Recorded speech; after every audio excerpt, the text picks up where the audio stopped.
तुलसी पत्र रे तंत्र मंत्र वशीकरण आपण माने जानिथिबे, किंतु आजिर एही भिडियोटी रे मु आपनकु शिखैबी तुलसी पत्र रे झियो पटेइबा पई वशीकरण विद्या, नारी मोहिनी वशीकरण विद्या, जार प्रयोग रे आपण केउ भी कुआरी झियो बा विवाहिता नारी को अति सहजरे पटेई पारिबे, निज प्रेम रे दीवानी करि पारिबे।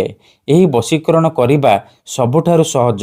एहाकु करिबा पई आपनको कोनोसी प्रकार कष्ट काम करिबाकु पड़िबनी किंबा किछि भी पैसा खर्च करिबाकु पड़िबनी।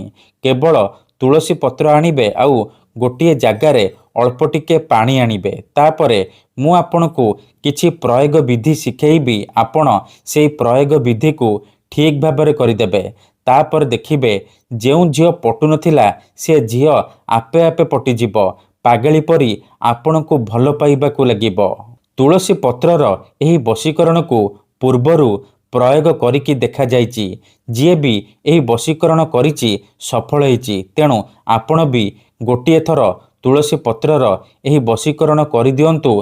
तापर देखिबे से झियो पागली परी आपनको भल पाइब।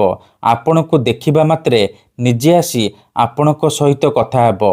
जेउ विवाहिता नारी बा पड़िसा घर भाउज आपनको भाव देउ नथिला, अणदेखा करुथिला, सीए हाथ धरिकी रूम को डाकिब, जहा चाहिबे ताहा करिब, कोनोसी प्रकार बाधा देब नाही। तेबे तुलसी पत्रर एही वशीकरण आपण किपरि करिबे, एहार प्रयोग विधि कौन, चलंतु जानिबा।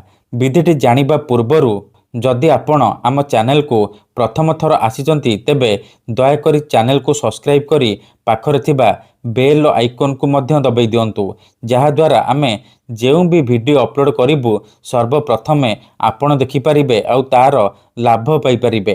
तेबे एही वशीकरण विधि को आपण केवल मंगलवार दिन करिबे, केउ भी समय रे करि परिबे, किंतु भल भाबरे हाथ गोड़ धोइकी आपण एही वशीकरण आरंभ करिबे।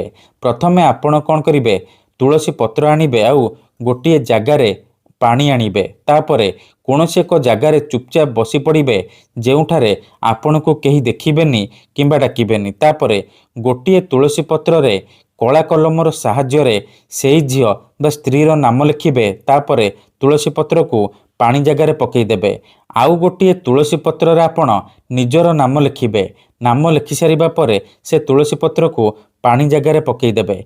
एतिकी करि सारिबा परे से पानी को एही परि बंद करी धरिबे आउ आखि बंद करिकी सेई झियो बा नारी को मने मने भाबिबे। तापरे एही मंत्र को 7 थर पढ़िबे।